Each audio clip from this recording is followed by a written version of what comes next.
শনিবারে কিন্তু আমরা নিরামিষ খাই, আর সেই কারণেই আমাদের নিরামিষ রান্না। তো আজকে রান্না হয়েছে ডাল, ফুলকপি, শাক।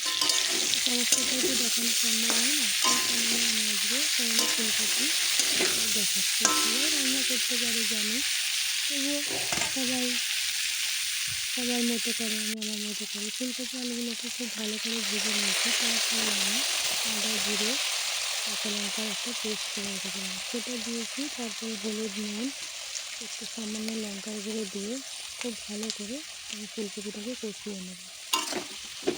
আস্তে কষাতে হবে। তরকারি, যে কোনো তরকারিতে খুব আস্তে কষালে সেই তরকারিতে টেস্টটা কিন্তু অসাধারণ হয়। তো আমি অতটা ভালো রান্না পারি না, তো যেমনই পারি করার চেষ্টা করি, আর সেটাই তোমাদের সামনে তুলে ধরি। আমার রান্নার চ্যানেল রিঙ্কু কুকিং ব্লগ, অবশ্যই তোমরা একটু পাশে থেকো, সাপোর্ট করো, ভালোবাসা দিও। আস্তে আস্তে যেন আমার এই চ্যানেলটাকে আমি এগিয়ে নিয়ে যেতে পারি তোমাদের ভালোবাসায়। তো কথা বলতে বলতে দেখো ফুলকপিটা রান্না হয়ে গেছে, তারপরে আমি বেগুন ভাজা করব।